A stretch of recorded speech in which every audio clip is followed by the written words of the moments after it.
Hello friends, आप सबका स्वागत है आज की इस वीडियो में। तो आज मैं आपको डबल एक्सल ट्राउज़र पैंट की कटिंग एंड स्टिचिंग के कुछ खास टिप्स बताऊंगी जो बिगनर्स के बहुत ही काम आएंगे। तो आपका ज़्यादा टाइम ना लेते हुए हम आज की इस वीडियो को शुरू करते हैं। तो सबसे पहले मैंने ये 2.5 मीटर फैब्रिक लिया है, जिसे ऐसे मैंने 4 साइड में फ़ोल्ड करके रख लिया है। ये इसकी बंद वाली साइड है और ये इसकी खुली वाली साइड है। ये देखिए, ऐसे आपने पहले इसे डबल फोल्ड करना, फिर से एक डबल फोल्ड करके ना इसे इस तरीके से 4 साइड में फ़ोल्ड करके रख लेना है। तो सबसे पहले ना हमें ऊपर की तरफ एक सीधा सीधा मार्क कर लेना है। इससे हमारा फैब्रिक ऊपर से सीधा हो जाएगा। अब हमें ना ऊपर से लगभग 5 इंच पे ना नीचे एक मार्क करना है। ये ऊपर 5 इंच का ना हमारे पास इलास्टिक का मार्जिन आ जाएगा। इस तरीके से हमने 5 इंच को ना ऊपर से सीधा सीधा मार्क कर लेना है। अब हमें ना ऊपर की तरफ इलास्टिक का मार्जिन छोड़ते हुए ना नीचे अपनी ट्राउज़र पैंट की लेंथ को मार्क कर लेना है। इस तरीके से यहाँ पे इंची टेप को रखेंगे और नीचे की तरफ ना अपनी ट्राउज़र पैंट की लेंथ को मार्क कर लेंगे। मान लीजिए मुझे ये 36 इंच रेडी करनी है, तो 36 इंच को ना मैं ऐसे सीधा सीधा मार्क कर लूँगी। 2 इंच का हमारे पास नीचे फोल्डिंग का मार्जिन चाहिए होता है, तो इसलिए मैं यहाँ पे 38 इंच को भी मार्क कर लूँगी, 2 इंच एक्स्ट्रा। तो इस तरीके से हमने 36 और 38 को ना सीधा सीधा मार्क कर लेना है। तो ऐसे हमने नीचे की फोल्डिंग के लिए भी मार्क कर लिया है। अब हमें यहाँ से नीचे ना आसन के लिए मार्क करना होता है एक सीधा सीधा। तो ये जो मार्किंग होती है ना, ये हिप के साइज़ के अकॉर्डिंग होती है। तो जितना भी हमारे पास हिप का रेडी साइज़ होता है ना, उसमें हमने लगभग 4-5 इंच एक्स्ट्रा लूजिंग ऐड करनी होती है। तो ये डबल एक्सल ट्राउज़र पैंट है और इसका हिप का जो रेडी साइज़ है वो है 48 इंचज़। 48 में अगर हम 4 इंच प्लस करेंगे तो हमारे पास यहाँ पे आ जाएगा 52। तो 52 को ना हमने 4 से डिवाइड करना है और वो हमने यहाँ पे ऐसे मार्क कर लेना है। 52 को अगर हम 4 से डिवाइड करेंगे तो हमारे पास आंसर आएगा 13 इंच। 13 इंच को ना हमने यहाँ पे ऐसे सीधा सीधा मार्क कर लेना है। तो अगर हमने आसन वाला मार्क 13 इंच पे किया है ना, अब हमें ये वाला मार्क भी यहाँ पे 13 इंच पे ही करना होता है, क्योंकि ये वाला जो पार्ट होता है ना, ये हमें स्क्वायर में चाहिए होता है। तो पहले हम आधा आधा इंच ना ऐसे किनारी को छोड़ते हुए यहाँ से मार्क कर लेंगे। उसके बाद ना हमने यहाँ से आगे 13 इंच को ऐसे मार्क कर लेना है। तो ये दोनों मार्क्स को ना हम इस तरीके से ऊपर तक मिला लेंगे ऐसे। तो ऐसे ये वाला पार्ट ना हमारा स्क्वायर में हो गया है। अगर आप इस तरीके से अपनी ट्राउज़र पैंट की कटिंग करेंगे ना, तो आपकी फिटिंग बिल्कुल परफेक्ट आएगी। तो अब हमें यहाँ से ना आगे थाई के लिए मार्क करना होता है। ये डबल एक्सल ट्राउज़र पैंट है और इसका जो मार्क होता है ना, वैसे तो हम नॉर्मली 2 इंच पे करते हैं, लेकिन ये वाला मार्क हमने 2.5 इंच पे आगे करना है। यहाँ से 2.5 इंच पे आगे, और आगे की तरफ ना हम 1.5 इंच का एक्स्ट्रा मार्जिन भी ले लेंगे थाई के लिए। तो यहाँ से अब हमने आसन की गोलाई को इस तरीके से मार्क कर लेना है ऐसे। तो ऐसे आसन भी हमारा मार्क हो चुका है। अब हमने नीचे की तरफ ना ट्राउज़र पैंट की मोहरी का मार्क करना है। तो मोहरी का मार्क करने के लिए ना यहाँ से हमने लगभग 2 इंच आगे ना एक सीधा सीधा मार्क कर लेना है इस तरीके से। तो अब हमें इसकी मोहरी का साइज़ मार्क करना है। नॉर्मली हम अपनी ट्राउज़र पैंट की जो मोहरी का साइज़ है वो 6 या 7 इंच रखते हैं, लेकिन ये डबल एक्सल ट्राउज़र पैंट है और इसकी जो मोहरी का साइज़ है वो 6-7 इंच अच्छा नहीं लगेगा। इसीलिए हम इसकी मोहरी का जो साइज़ है वो 8 इंच रेडी करेंगे। तो यहाँ पे ना मैंने 9 इंच मार्क करना है। 2 इंच को छोड़ के ना हमने आगे की तरफ 9 इंच को मार्क कर लेना है, क्योंकि आधा आधा इंच दोनों तरफ सिलाइयों में दब जाएगा। तो यहाँ से भी अब हमने 9 इंच को ऐसे मार्क कर लेना है। अब हमने मोहरी वाले मार्क को ना ऊपर थाई वाले मार्क से मिलाना है। उसके लिए ना हम ये कर्व वाला स्केल यूज़ करेंगे। इस तरीके से स्केल को ऐसे रखेंगे और यहाँ से ना दोनों मार्क को आपस में मिला लेंगे ऐसे। तो ये जो हमने एक्स्ट्रा मार्जिन लिया था ना 1.5 इंच का, इसे हमने इस तरीके से ऐसे मिला लेना है। इन फ्यूचर अगर हमें थाई वाली साइड से लूज़ करने की ज़रूरत पड़े ट्राउज़र पैंट का, तो वो हम ये वाले मार्जिन से आसानी से इसे लूज़ कर सकते हैं।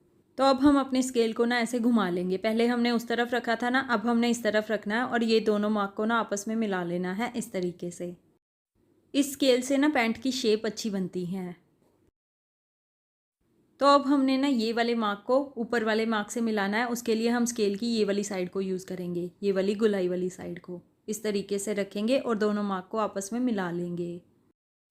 तो अब हमें ऊपर की तरफ इलास्टिक का मार्जिन मार्क करना है। बैक के लिए अलग से होगा और फ्रंट के लिए अलग से होगा। तो यहाँ से ना हमने पहले 3 इंच को ऊपर की तरफ ऐसे मार्क कर लेना है इस तरीके से। तो ये देखिए, साइड से हमने 3 इंच को ऐसे ऊपर की तरफ मार्क कर लिया है ऐसे।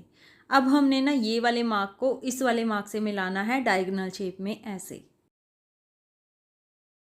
तो ये बैक का इलास्टिक का मार्जिन है, थोड़ा ज़्यादा लेना होता है हमें फ्रंट वाली साइड से। जैसे हमने यहाँ पे 3 इंच मार्क किया ना, अब हमने फ्रंट के लिए 2 इंच यहाँ पे मार्क करना है। तो यहाँ से ना हमने 2 इंच को ऐसे मार्क कर लेना है। अब हम 3 इंच वाले मार्क को ना, ये वाले मार्क को 2 इंच वाले मार्क से ऐसे मिला लेंगे। तो ये फ्रंट का इलास्टिक का मार्जिन है और ये बैक का है। बैक में हम इसीलिए ज़्यादा लेते हैं इलास्टिक का मार्जिन, कई बार जब हम बैठते हैं ना तो प्लाजो ना पीछे से नीचे होने लगता है। अगर आप इस तरीके से इलास्टिक का मार्जिन ज़्यादा लेंगे ना तो वो वाली दिक्कत आपको कभी नहीं आएगी। तो अब हम अपनी मार्किंग के साथ साथ इसकी कटिंग कर लेते हैं।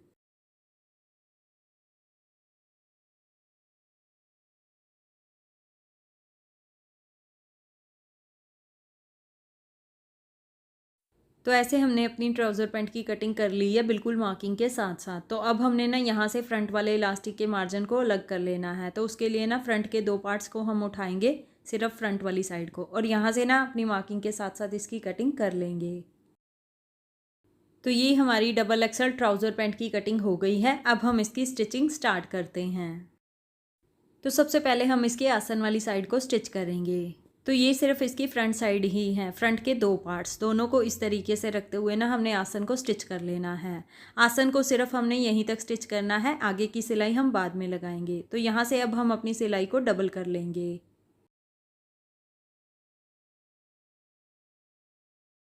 तो फ्रंट वाले पार्ट के आसन को हमने ऐसे स्टिच कर लिया है। अब हमने बैक साइड वाले आसन को भी ऐसे ही स्टिच कर लेना है।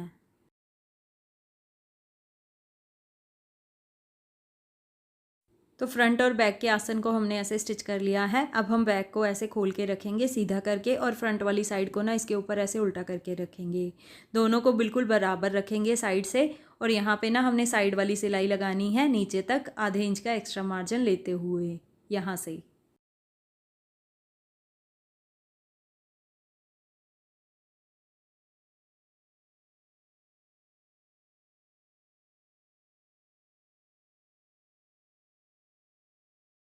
तो एक तरफ की साइड की सिलाई हमने ऐसे लगा ली है नीचे तक, और दूसरी तरफ की भी ऐसे ही हमें सिलाई नीचे तक लगा लेनी है।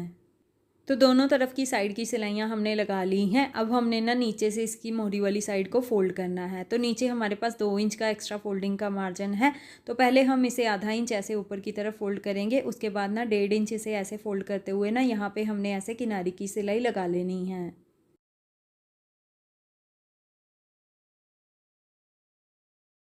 तो ऐसे हमने ना इसे नीचे से फोल्ड कर लिया है। दूसरी साइड को भी ना हमने ऐसे ही नीचे से फोल्ड कर लेना है। तो दोनों साइड को ना हमने ऐसे नीचे से फोल्ड कर लिया है मोहरी वाली साइड से। अब हमें इसे फिटिंग की सिलाई लगानी है। तो यहाँ से ना हमने कोने को ऐसे थोड़ा सा फोल्ड कर लेना है ताकि ये नीचे की तरफ दिखाई ना दे, और फिर अपनी सिलाई लगानी है।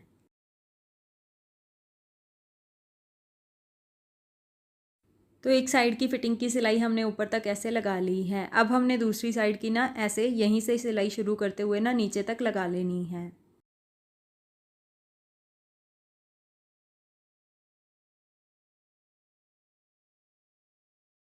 तो दोनों साइड की फिटिंग की सिलाई ना हमने ऐसे ऊपर तक लगा ली है। अब हमने इसके बचे हुए आसन को स्टिच करना है। तो उसके लिए ना आसन को हम ऐसे करके पकड़ेंगे, इस तरीके से पकड़ेंगे, और इस तरफ वाले मार्जिन को ऐसे इस तरफ, और उस तरफ वाले मार्जिन को ऐसे इस तरफ, दोनों साइड को ऐसे फोल्ड करते हुए ना हमने ये वाली सिलाई को ना ये वाली सिलाई से मिला लेना है।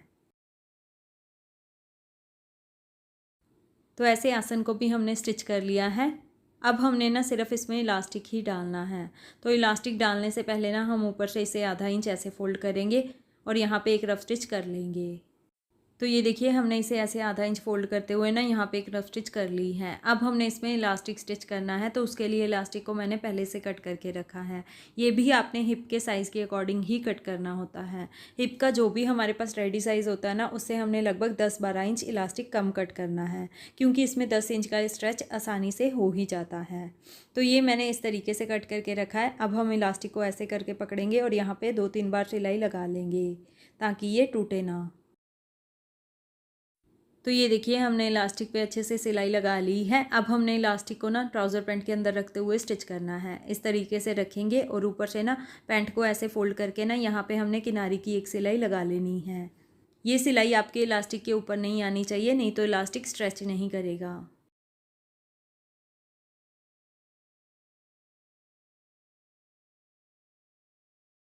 तो ये देखिए हमने इलास्टिक को ऐसे बीच में रखते हुए ना यहाँ पे किनारे की सिलाई भी लगा ली है। अब हमें इलास्टिक को स्ट्रेच कर लेना है अच्छे से। पहले ऐसे पकड़ेंगे और फिर ऐसे, ताकि इलास्टिक अपनी प्रॉपर जगह ले ले। दोनों तरफ से इसे अच्छे से स्ट्रेच कर लेंगे और उसके बाद ना बिल्कुल इसके सेंटर में एक सिलाई लगाएंगे। तो यहाँ से हमने पैंट को और इलास्टिक को एक साथ पकड़ के ऐसे खींचना है और फिर सिलाई लगानी है इस तरीके से। ऐसे सिलाई लगाने से ना इलास्टिक नेफे के अंदर बिल्कुल भी घूमता नहीं है। तो ये देखिए हमने इलास्टिक के बिल्कुल सेंटर में भी ऐसे सिलाई लगा ली है और ये ट्राउज़र पैंट हमारी ऐसे पूरी तरह से तैयार हो गई है। और देखिए कितनी अच्छी फिनिशिंग आई है इसमें। तो आप भी इस तरीके से आसानी से अपनी ट्राउज़र पैंट की कटिंग एंड स्टिचिंग कर सकते हो। तो अगर आपको मेरे डबल एक्सल ट्राउज़र पैंट के कटिंग एंड स्टिचिंग के टिप्स अच्छे लगे हों तो वीडियो को लाइक और शेयर ज़रूर कीजिए, चैनल को सब्सक्राइब ज़रूर कीजिए। तो चलिए नेक्स्ट किसी और वीडियो के साथ मिलते हैं। Till then bye bye.